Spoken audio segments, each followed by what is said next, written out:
Hi Leute, herzlich willkommen zu einem neuen Vlog. Oh mein Gott, ich habe so lange kein Video mehr gemacht. Ich glaube, ihr hattet jetzt mindestens 2 Wochen kein neues Video auf dem Kanal.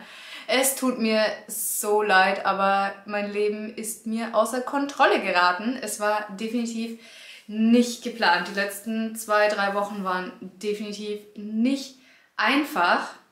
Es war so viel los in meinem Leben und ich werde euch heute und im nächsten Video mitnehmen und alles erzählen. Ihr wisst ja schon, dass unsere Wohnung gekündigt wurde. Wir haben jetzt inzwischen endlich den neuen Vertrag unterschrieben. Heute ist Sonntag, es ist jetzt 11:30 mittags und am Dienstag bekommen wir die Schlüssel und können anfangen mit dem Umzug. Wir haben den kompletten Juni beides, also das neue natürlich ja logischerweise ab Dienstag, aber auch noch diese Wohnung hier. Das heißt, wir können uns ein bisschen Zeit lassen, was wir auch brauchen werden, denn es muss noch was geändert werden im neuen Zuhause. Das heißt, wir haben noch ein bisschen Baustelle am Anfang und bringen erstmal nur die Sachen hin, die wir nicht quasi im Alltag brauchen und die wir in den Schränken verstauen können und so, und die dann nicht im Weg sind. Also es wird in der Küche noch was geändert. Und deswegen können wir dann noch nicht kochen und das Wasser muss ein bisschen abgestellt werden vielleicht und so für die eine oder andere Stunde. Deswegen erstmal nur so unwichtige Sachen hinbringen und natürlich andere Sachen machen, wie zum Beispiel Lampen kaufen, Lampen aufhängen, streichen, neue Möbel, also den Esstisch dorthin bestellen und dann da sein, wenn er geliefert wird, Internet installieren lassen und solche Sachen. Und dann, wenn die groben Küchenarbeiten abgeschlossen sind, dann werden wir eine Umzugsfirma beauftragen, die uns unsere großen Möbel von hier nach dort bringt. Das peile ich so ungefähr am 10. Juni an, aber ich weiß noch nicht, ob das so klappt, weil hier in Chile ist es immer ein bisschen unberechenbar, wie lange so Konstruktionsarbeiten wirklich dauern. Und am Dienstag kriegen wir erst den Schlüssel und dann besprechen wir das alles mit dem Maestro und dann wissen wir erst den Zeitplan, wie lange das mit dem Umbau wirklich dauern wird. Aber das zeige ich euch im nächsten Video, das ich am Dienstag filmen werde bei der Schlüsselübergabe, und dann zeige ich euch auch unser neues Zuhause. Abgesehen davon passe ich ja gerade auf die 2 Hunde meiner Freundin auf. Heute ist Sonntag und ich war von der Woche, also die Woche davor, Freitag, bis jetzt gestern allein zu Hause mit den 3 Hunden, also die 2 von meiner Freundin und meinem, weil mein Mann auf einer Konferenz war. Es war eine absolute Katastrophe für mich. Ich weiß nicht, warum ich mir das so einfach vorgestellt habe, aber ich war so hart überfordert mit den Hunden. Die haben so unfassbar viel gebellt am Anfang, weil ihre Hunde, die wohnen im obersten Stockwerk auch, aber sind die einzige Wohnung oben. Das heißt, die haben keine Bewegung vor der Haustür, vor der Wohnungstür, und ich hier schon. Ich habe andere Nachbarn, das heißt, es ist immer irgendwas vor der Tür, die sind immer losgegangen. Draußen ist es eine Katastrophe. Der eine Hund der Remo wurde vor einem Monat kastriert und hat jetzt gerade so eine Hormonumstellung. Der ist nämlich auch schon älter, ich glaube, der ist schon 5 oder 6. Und macht jetzt halt eine Hormonumstellung durch und ist irgendwie total verunsichert draußen und bellt richtig schlimm mit anderen Hunden, und meiner steigt natürlich da sofort drauf ein. Da habe ich ja sowieso ein Problem damit, dass meiner auch andere Hunde anbellt. Das heißt, ich habe dieses Rudel an 3 Hunden, die ich einfach überhaupt nicht unter Kontrolle habe, und ich muss ja 3, 4 Mal am Tag raus mit denen, und ich wohne hier in dem Viertel, wo ich anderen Hunden auch nicht aus dem Weg gehen kann, weil hier hat einfach jeder einen Hund. Also es war einfach so anstrengend und dann hatte ich echt so einen richtigen Meltdown.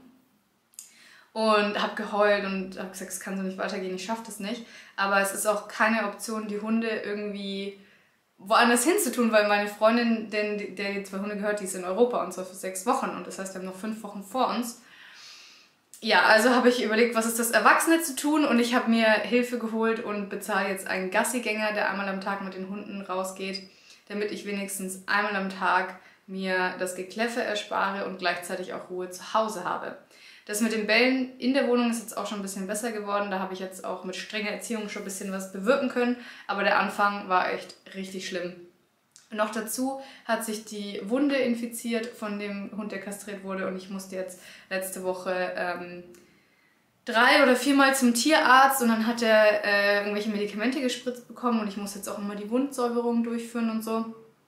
Und on top noch dazu, die Kirsche auf der Sahnetorte ist, dass diese Medikamente, die der Hund jetzt bekommt, wassertreibend sind. Das heißt, er muss super viel pinkeln, und wenn ich dann außer Haus bin, zum Beispiel wenn ich ins Institut muss, um dort für die zu arbeiten, Dann pinkelt er mich in die Wohnung, das heißt, ich muss die auch in einem anderen Zimmer einsperren, wo keine Polstermöbel sind. Und das ist mein Hund wiederum nicht gewohnt, weil der lieber im Wohnzimmer bleibt.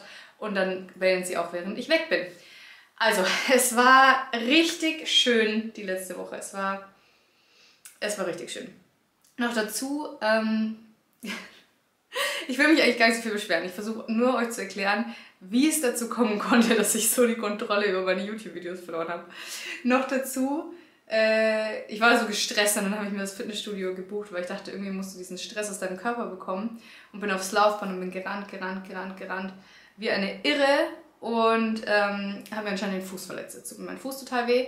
Ich habe jetzt auch am Dienstag, am gleichen Tag, an dem wir die Schlüsselübergabe haben, einen Termin in der Klinik, weil ich wissen will, was genau da los ist, damit ich das bestmöglich behandeln kann, in Anführungszeichen, oder weiß, was ich machen kann, was ich nicht machen kann und so weiter und so fort und was das Problem ist. Und ob ich vielleicht irgendein Tape brauche oder was auch immer. Weil ich habe ja den Umzug vor mir, das heißt, ich muss sehr viel laufen, ich muss sowieso mit den Hunden sehr viel Gassi gehen und da muss ich natürlich wissen, was genau mit meinem Fuß los ist. Das heißt, am Dienstag morgen um 20 vor 9 habe ich den Termin in der Klinik und mittags um 12 haben wir dann die Schlüsselübergabe. Wow! Das Video ist jetzt schon 6 Minuten lang. Wow, es tut mir leid, wir haben noch nicht mal angefangen, irgendwas zu tun, denn jetzt wird gepackt. Ja, es ist ja wie gesagt Sonntag. Es wird jetzt gepackt für den Umzug und zwar haben wir hier keinerlei Umzugskartons. Ich weiß auch nicht, ob das in Chile ein Ding ist mit Umzugskartons, keine Ahnung. Jedenfalls haben wir sehr viele Koffer, lustigerweise, weil wir sind ja mit 4 Koffern aus Deutschland nach Chile und die sind aber alle 4 kaputt, aus verschiedenen Gründen. 2 davon waren vorher schon kaputt und dann dachten wir, ja, die schmeißen wir dann halt weg. Und die 2 anderen sind dann auf der Reise hierher oder auch bei anderen Konferenzreisen von meinem Mann kaputt gegangen. Das heißt, wir haben 4 kaputte Koffer. Also nicht so zerstört, dass man sie nicht mehr benutzen kann, aber halt auch nicht mehr gut. Also der Reißverschluss funktioniert bei 2 nicht mehr richtig. Ein Hartscheibenkoffer ist gebrochen und beim 4. ist die Rolle kaputt. Und als meine Schwiegereltern zu Besuch waren, sind die ja auch mit viel Gepäck hergekommen, um uns ja auch Sachen mitzubringen. Und die haben uns einen ihrer Koffer hier gelassen. Weil sie den nicht leer mit zurücknehmen wollten, weil die auch genug Koffer haben. Das heißt, wir haben 5 Koffer und ich werde jetzt diese 5 Koffer, wenn wir überhaupt so viele Sachen haben, keine Ahnung, ich kann es noch nicht so richtig einschätzen. Eigentlich haben wir nicht viele Sachen, aber in den Schränken, das unterschätzt man, glaube ich, meistens, wie viel da dann drin ist. Das heißt, ich werde diese 5 Koffer packen und am Dienstag holen wir uns einen Leihwagen, ein SUV oder so und tun die 5 Koffer da rein und fahren mit den 5 Koffern dorthin, packen die Koffer aus, also in die Schränke und so weiter, nehme ich Putzsachen mit, wische ich die Schränke nochmal durch, also die man halt verschließen kann. Hier sind ja alles so Wandschränke wegen Erdbeben und so. Und dann können wir die leeren Koffer wieder mit nach Hause nehmen und dann quasi wieder vollpacken. Und so können wir das hoffentlich ohne Umzugskartons erledigen. Das Einzige an Verpackung, was ich gekauft habe tatsächlich bisher, sind Kartoffelsäcke, 25 Kartoffelsäcke, um meine ganze Blumenerde da einzupacken, die oben in den Blumenkästen sind. Das habe ich auch noch nicht gemacht. So, aber das Wetter sieht heute eigentlich halbwegs okay aus, das heißt, ich kann damit auch anfangen. Wow, 8,5 Minuten ohne Punkt und Komma geredet. Ich hatte Redebedarf. Ich habe immer noch Redebedarf. Dann würde ich sagen, legen wir los und räumen mal zusammen, was wir dann mitnehmen wollen. Also was ich in meinem Zimmer, in meinem Büro schon mal dann mitnehmen kann auf jeden Fall, sind diese ganzen Bilder hier und auch die, da habe ich 2 Bilder gemalt, die will ich dann aufhängen, vielleicht über der Couch im Wohnzimmer, dann aber mal schauen, vielleicht auch im Schlafzimmer. Hier sind ein bisschen was von den Farben, kann ich einpacken. Oh fuck, habe ich die Pinsel vergessen. Alter Schwede. Ups, die stehen da schon eine Woche drin. Wie konnte ich das übersehen? Okay, hier so Stifte, das kann ich auf jeden Fall schon einpacken. Und den Teppich, die Staffelei in der Theorie eigentlich auch. Also was heißt einpacken? Halt dann ins Auto. Ansonsten habe ich ja hier den Karton mit meinen Sommersachen. Meine Mäntel würde ich mal noch hier lassen, weil ich die ja regelmäßig anziehe. Da oben sind Gäste, ist ich glaube eine Gästedecke oder so ein Matratzencover. Mein Dirndl kann dann auch schon mit. Meine Sommerschuhe können auch schon mit. Und mein Büroschrank, den muss ich dann auf jeden Fall noch aufräumen. Hier sind auch lauter so Malsachen und Krimskrams. Ich habe mich ja immer gesträubt, hier so Aufbewahrungskisten zu kaufen, weil ich es gar nicht eingesehen habe. Aber ich glaube, jetzt für unser neues Zuhause werde ich das mal tun, weil mich das total aufregt, wie unordentlich das ist. Und man kann es einfach auch nicht ordentlich machen, wenn man nicht wirklich schöne Kisten hat. Ich werde dann die Schränke ausmessen im neuen Zuhause und dann was kaufen, was passt. Auch wenn es Geld kostet. So, jetzt bin ich noch gerade am Überlegen, wo ich die Sachen dann hinstelle für Dienstag, weil dieser Raum hier, also dieser Flur, das ist eigentlich das Zimmer, wo ich die Hunde immer eingesperrt habe, als ich weg war. Die Bücher können dann auch mit und die Vasen und alles das. Aber wie gesagt, der eine hat seine Blase ja gerade nicht unter Kontrolle wegen den Medikamenten. Also der ist eigentlich schon stubenrein, aber er kann jetzt halt nicht so richtig viel dafür. Das heißt, wäre natürlich super unglücklich, wenn er mir die Sachen anpinkelt, die ich dann hier lagern will, also die Koffer und so. Ich hatte ja ihr wisst ja, hier stand diese Kunstpflanze. Die Pflanze steht jetzt hier und die stand in so einem Bastkorb und der Bastkorb wurde auch angepinkelt. Und ich hoffe, der schimmelt jetzt nicht, weil das wäre wieder so typisch. Alle Sachen aus Bast, die ich bisher gekauft habe, hier in Chile, haben geschimmelt. Und jetzt habe ich den quasi ausgespült und jetzt hoffe ich so sehr, dass der trocknet, ohne zu schimmeln. Ich weiß aber noch nicht, wie ich das hinbekomme. Ich habe auch keinen Föhn. Also ja, mal schauen. Genau, das ist ja hier das Bad, so ein bisschen diese Pflanzendeko kann ich dann mitnehmen, schon einpacken. Ich glaube, in 5 Koffer passt echt richtig viel rein. Hier im Schlafzimmer gibt es eigentlich da noch nichts einzupacken, außer die 2 Pflanzen vielleicht. Und die Klamotten bleiben auf jeden Fall noch hier. Die brauchen wir ja. Die Schuhe auch. Die ziehe ich ja regelmäßig an. Und 2 Koffer sind hier oben und die anderen 3 sind im Keller. Die holt mein Mann dann später. Und die Backpacking-Rucksäcke haben wir ja auch noch. Also ich glaube, wenn wir 2-3 Mal die Koffer voll machen, dann klappt das auf alle Fälle. Das Einzige, was ich noch nicht so richtig weiß, ist, wie ich das ganze Geschirr, vor allen Dingen die Gläser, heil dahin kriegen soll. Also natürlich dann auch mit einem Auto, denke ich, dass wir es fahren. Aber wie ich die einpacken soll, weil in Deutschland würde ich jetzt einfach halt Zeitungspapier nehmen. Aber hier habe ich keine Zeitungen und auch die Nachbarn haben keinen. Also hier gibt es nicht diese Mülltonnen, es gibt ja hier nur diesen Müllschacht. Und das heißt, ich habe hier keinen Zugriff auf Zeitungen, wenn ihr wisst, ich meine. Das ist total bescheuert, aber ich weiß nicht, wo ich Zeitungen herbekommen soll oder Papier. Und ich will jetzt auch kein neues Papier nehmen, wenn ihr wisst, wie ich meine. Es gibt halt hier kein Altpapier, wo ich mich bedienen kann. Das heißt, die Alternative wäre diese Luftpolsterfolie, aber das widerstrebt mir sehr, Luftpolsterfolie zu kaufen und zu benutzen, weil die ist ja danach auch nur für den Müll. Also ja, wenn ihr noch irgendeine andere Idee habt, was ich tun könnte, was ohne Zeitungspapier, ohne Umzugskartons und ohne Folie oder Luftpolsterfolie funktioniert, das wäre gut. Ansonsten vielleicht einfach eine Wanne oder so, aber muss ich mir auch erst kaufen. Da muss ich mir irgendwie noch etwas einfallen lassen.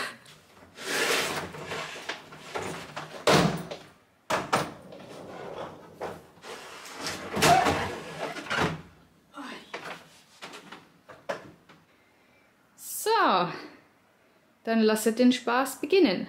Falls ihr euch übrigens fragt, wo die Hunde sind, die sind gerade mit meinem Mann Gassi. Und das wollte ich ausnutzen, um den Vlog anzufangen. Aber die kommen gleich zurück und dann sind alle wieder vereint. So, ich muss mir jetzt mal noch die Haare zumachen, weil das nervt mich, glaube ich. Jetzt schauen wir mal, was hier eigentlich noch drin ist. Genau, das sind die Erdbebensachen, also Erdbebenrucksack, Wasser in case of Erdbeben, Faszienrolle, Handtücher, die bleiben auf jeden Fall hier. Das sind meine Backups, Toilettenpapier, auch Reisegrößen, dann hier teilweise die Bettwäsche, also extra Decke für Besuch, 2 Kissen für Besuch. Genau, hier sind noch meine Spanisch-Sachen und so und Reisehandtücher, genau. Und da oben sind, das ist glaube ich Sachen für Deutschland, Mitbringsel für Deutschland. Nee, oder ich glaube, ich habe den leeren Karton aufgehoben, damit ich den dann habe in weiser Voraussicht. Und das sind einfach Zebras.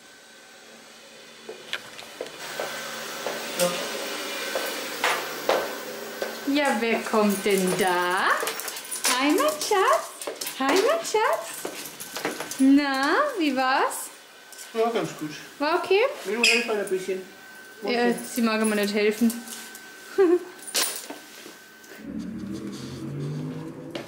So. Remo, du kommst mal her? Komm her. Oh, versteht nix. Komm her. Ja, wenn du willst.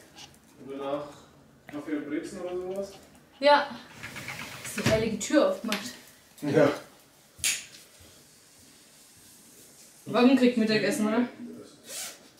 Oh. Also, ein Chaplin kennt ihr ja schon. Dann haben wir hier Madame Milou und Senior Remo, der kastriert wurde und jetzt immer Body- und Wundversorgung braucht. Genau. Also, das ist die Gang.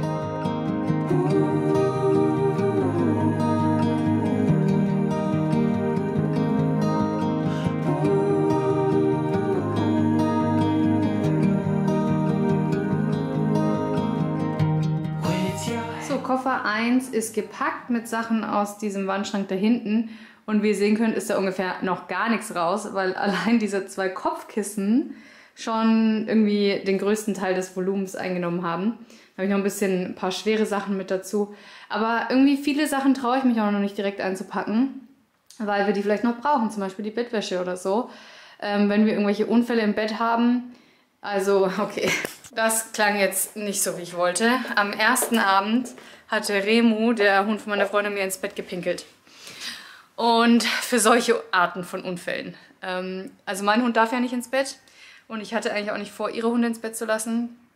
Aber sie haben insistiert und sie haben so lange geweint, bis wir so zermürbt waren, dass wir es erlaubt haben. Und jetzt schlafen sie im Bett, auch wenn ich nicht glücklich darüber bin. Und am ersten Abend hat er reingepinkelt. Ja, aber wenn wir umziehen, dann möchten wir einen zweiten Versuch starten, das zu ändern, weil wir es trotzdem immer noch nicht gut finden. Und wir werden ihn wahrscheinlich dann am Boden anleinen oder so. Und die Milou, die weint dann halt, aber dann muss sie halt weinen, glaube ich. Weil es ist einfach... Ich weiß, für die meisten Hundebesitzer, glaube ich, oder auch Katzenbesitzer, ist, glaube ich, normal, dass das Haustier mit im Bett schlafen darf. Aber für mich ist das, also, auch wenn ich jetzt schon seit 6 Jahren einen Hund habe, für mich ist das ein absolutes No. Ich kann jetzt für eine Zeit damit leben, aber glücklich bin ich definitiv nicht damit. Koffer Nummer 2 wird vollgepackt mit unseren Campingsachen, die hier in diesem Schrank sind. Und dann wird der Koffer gleich im Keller gelassen, weil ich muss ja auch so ein bisschen strategisch sein, wenn ich dann den Koffer auspacke im neuen Zuhause, wo die Sachen dann eingeräumt werden. Also es geht ja nur mit Sachen, die dann quasi weg sind, also nicht direkt an der Konstruktion oder halt im Schrank sozusagen. Deswegen ja, jetzt gibt es mal einen Koffer mit Outdoor und ich hoffe, dass ich da halbwegs unsere Campingsachen reinbringe. Aber das sind eigentlich nur die 2, also Zelt, Schlafsäcke und Isomatten. Und hier, beziehungsweise es sind unsere Skiklamotten und dann halt so Sachen wie Fernglas, meine Trinkblase, die Wanderdecke, Kopflampe und Campinggeschirr.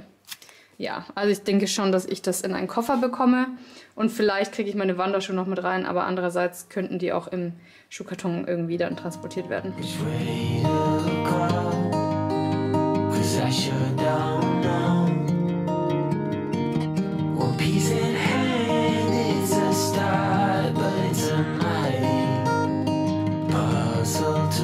Zwei Koffer sind gepackt. Ich habe den einen jetzt auch beschriftet mit so einem Zettel, dass da die Campingsachen drin sind, damit ich das am Dienstag noch weiß, weil ich werde jetzt sicherlich noch weitere Taschen packen. Ich habe mir gedacht, ich packe jetzt vielleicht mal einen Rucksack mit dem Werkzeug, was wir haben, weil unser Werkzeug werden wir, wenn, dann wahrscheinlich eher dort brauchen, um Sachen zu installieren und weniger hier. Wobei, vielleicht bespreche ich das nochmal kurz mit meinem Mann. Ich glaube, wir müssen nicht wirklich, wobei doch eine Sache müssen wir hier auseinandernehmen. Und dann habe ich hier auch noch so ein paar Gartensachen, die packe ich einfach in diese Papiertüten vom Lieferservice.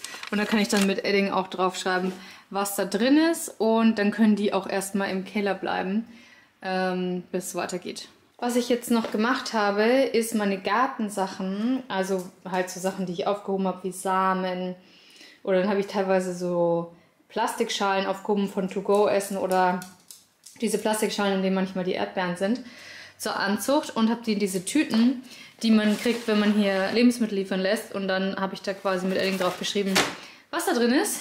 Und dann können die auch im Keller bleiben. Jetzt will dieser Haufen Wäsche abgehängt werden.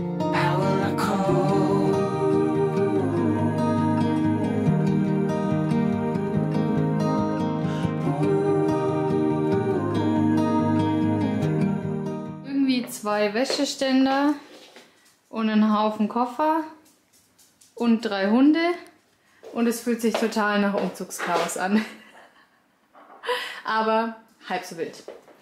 So, ihr Süßen. Dann wird mal Mittag gegessen. So, ein bisschen belagert.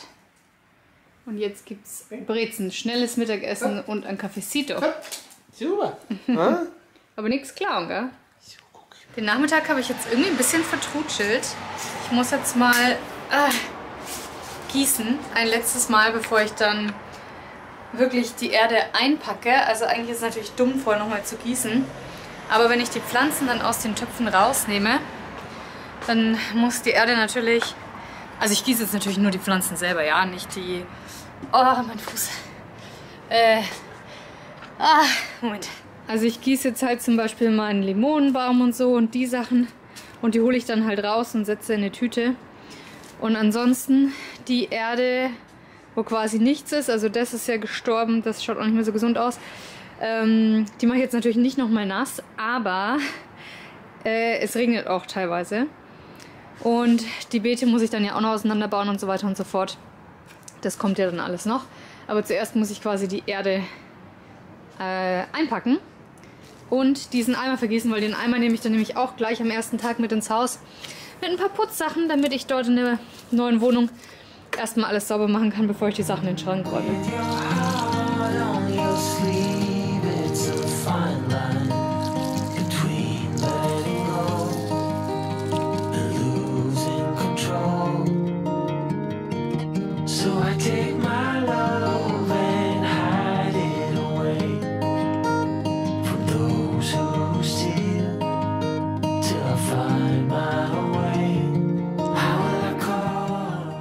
So Leute, der Tag geht langsam zu Ende. Ich habe hier noch ein bisschen rumgeräubert und gepackt und mein Mann auch.